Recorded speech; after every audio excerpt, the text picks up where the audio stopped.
இயேசு கிறிஸ்துவின் இனிய நாமத்தில் வாழ்த்துக்கள். இந்த நாளிலும் லூக்கா எழுதின சுவிசேஷம் 6வது அதிகாரம் 12வது வசனத்திலிருந்து 26வது வசனம் வரையிலும் நாம் கற்றுக்கொள்ளப் போகிறோம்.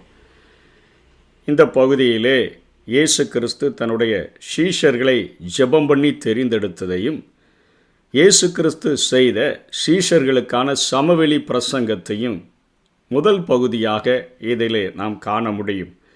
மத்தேயு 5ஆம் அதிகாரம், 6ஆம் அதிகாரம், 7ஆம் அதிகாரம் 3 அதிகாரங்களும் மலைப்பிரசங்கமாக அவைகள் சொல்லப்படுகிறது. மத்தேயுவினால் அவைகள் முழுமையாக எழுதப்பட்டிருக்கிறது.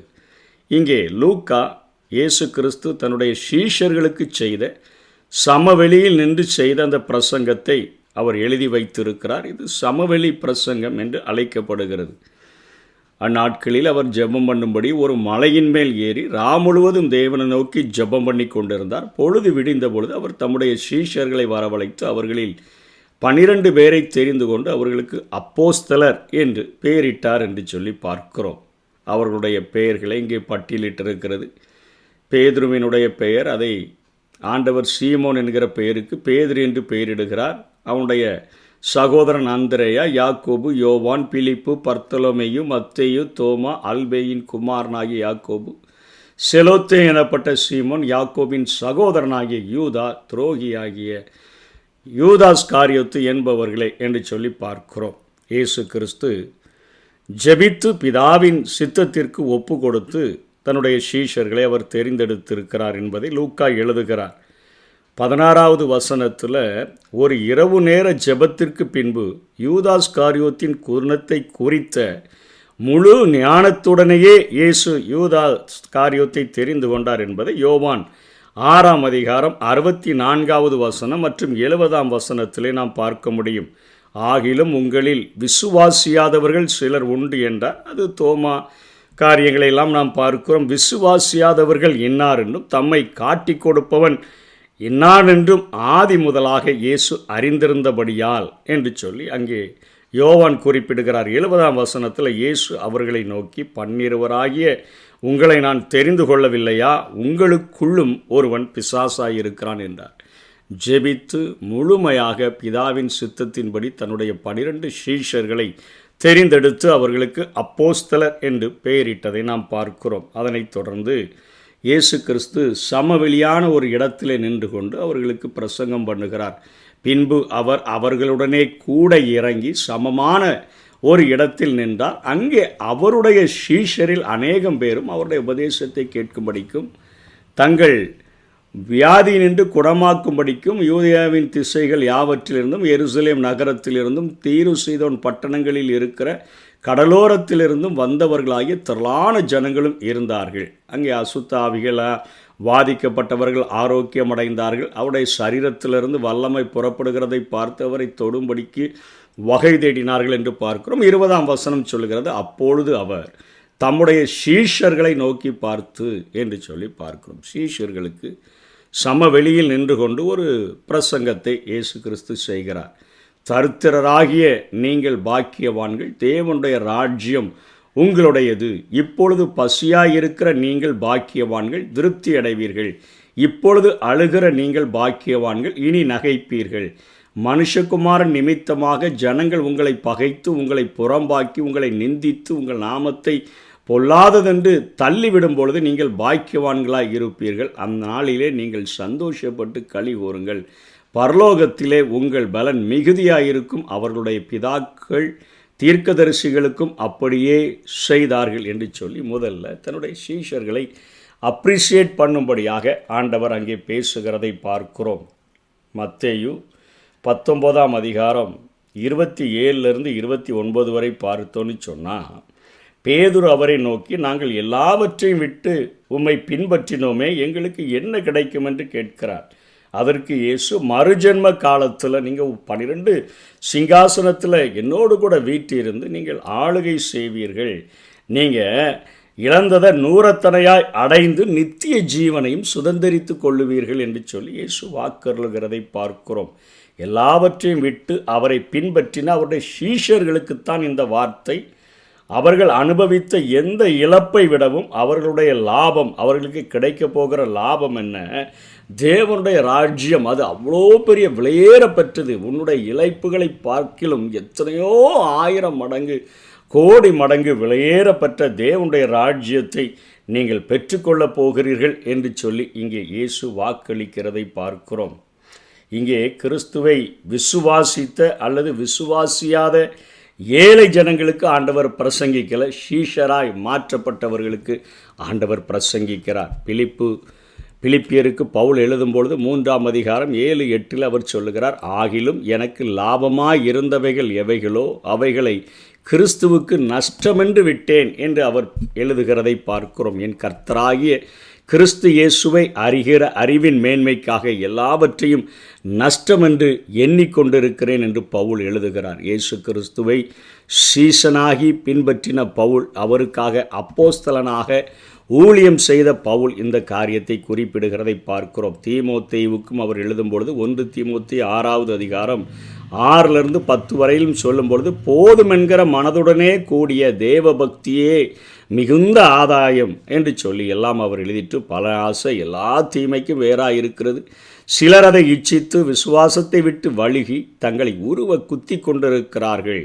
நீதிமொழிகள் 19:22 மிகப்பெரிய ஞானியாகிய சாலமோன் எழுதுகிறார், நன்மை செய்ய மனுஷன் கொண்டிருக்கிற ஆசையே தயை, பொய்யனை பார்க்கிலும் தரித்திரன் வாசி.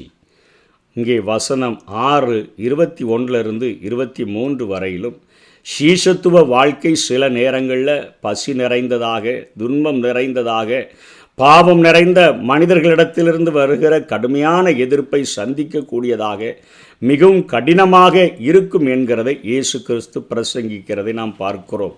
அதனால தான் சொல்லுகிறார், இப்பொழுது பசியாக இருக்கிற நீங்கள் பாக்கியவான்கள், திருப்தி அடைவீர்கள். இப்பொழுது அழுகிற நீங்கள் பாக்கியவான்கள், இனி நகைப்பீர்கள், சந்தோஷப்பட்டு கலிகூறுங்கள், பரலோகத்தில் உங்கள் பலன் மிகுதியாக இருக்கும். ஆனாலும் உண்மையான நித்திய ஆசீர்வாதம் அவர்களுக்கு உடையதாக இருந்தது என்பதை ஆண்டவர் அங்கே வாக்கருளுகிறதை பார்க்கிறோம். அதே போல் மலை பிரசங்கத்திலும் கூட 5ஆம் அதிகாரம் 6ஆம் வசனத்தில், நீதி நிமித்தம் துன்பப்படுகிறவர்கள் பாக்கியவான்கள், பரலோக ராஜ்யம் அவர்களுடையது என்று சொல்லுகிறார். 10ஆம் வசனம் 12ஆம் வசனங்கள், நீதியின் மேல் பசிதாகம் உள்ளவர்கள் பாக்கியவான்கள், நீதி நிமித்தம் துன்பப்படுகிறவர்கள் பாக்கியவான்கள் என்றெல்லாம் மலைப்பிரசங்கத்தில் ஆண்டவர் சொல்லுகிறதை பார்க்கிறோம்.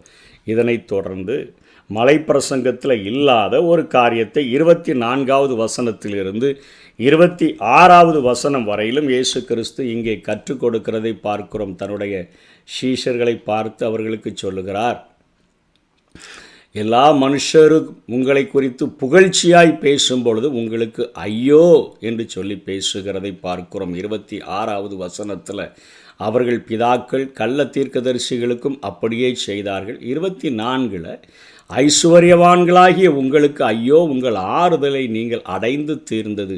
திருப்தி உள்ளவர்களாய் இருக்கிற உங்களுக்கு ஐயோ, பசியாய் இருப்பீர்கள். இப்பொழுது நகைக்கிற உங்களுக்கு ஐயோ, இனி துக்கப்பட்டு அழுவீர்கள் என்று சொல்லி இங்கே ஐயோ பிரசங்கத்தை ஆண்டவர் செய்கிறதை நாம் பார்க்கிறோம். எல்லா மனுஷரும் நம்மை புகழ்ந்தால் நமக்கு ஐயோ, நம்ம இங்கேயே ரொம்ப திருப்தி உள்ளவர்களாய் வாழ்ந்தால் ஐயோ, இங்கேயே ரொம்ப நகைச்சி கொண்டு உலக பிரகாரமான சந்தோஷத்தினால் நிரப்பப்பட்டிருந்தால் நமக்கு ஐயோ என்று சொல்லி இங்கே இயேசு கிறிஸ்து சீஷர்களுக்கு கற்றுக் கொடுக்கிறதை பார்க்கிறோம். யோவான் 12ஆவது அதிகாரம் 43ஆவது வசனத்தில், அவர்கள் தேவனால் வருகிற மகிமையிலும் மனுஷரால் வருகிற மகிமையையே அதிகமாக விரும்பினார்கள் என்று பார்க்கிறோம்.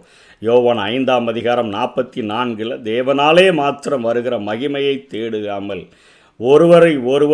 ஒருவர் வருகிற மகிமையை ஏற்றுக்கொள்ளுகிற நீங்கள் எப்படி விசுவாசிப்பீர்கள் என்று கேட்கிறார். யாக்கோபு 5ஆம் அதிகாரம் 1-3 வரையிலும் பார்க்கும் பொழுது, ஐஸ்வர்யவான்களே கேளுங்கள், உங்கள் மேல் வரும் நிர்பந்தங்களின் நிமித்தம் கதறி அழுங்கள், உங்கள் ஐஸ்வர்யம் அழிந்து உங்கள் வஸ்திரங்கள் பொட்டரித்து போயின என்று சொல்லி யாக்கோபும் எழுதுகிறதை பார்க்கிறோம். இயேசு கிறிஸ்து தன்னுடைய சீஷர்களுக்கு கற்றுக் கொடுக்கிற காரியம், நீங்கள் என்னை பின்பற்றி வர விரும்பினால் ஒருவன் தன்னைத்தானே வெறுத்து தன் சிலுவையை எடுத்துக்கொண்டு என்னை பின்பற்ற கடவன், அவன்தான் எனக்கு சீஷன் என்று சொன்னாரே. அவருடைய வாழ்க்கையில் பசி வரலாம், தாகம் வரலாம், குறைபாடுகள் வரலாம், இழப்புகள் வரலாம், மனிதர்களினால் பயங்கரமான கடுமையான எதிர்ப்புகளை அவர்கள் சந்தித்தாலும் அந்த சந்திக்கிற இழப்புகள், அவர்கள் படுகிற பாடுகள், அவர்கள் படுகிற வேதனைகள், இவைகள் எல்லாவற்றை பார்க்கிலும் 1000 மடங்கு இல்லை கோடி மடங்கு அது ஒப்பிட முடியாத அளவிற்கு விலையேற பெற்ற நித்திய ஜீவனை தன்னுடைய சீஷர்கள் பெற்றுக்கொள்வார்கள் என்று வாக்களிக்கிறார்.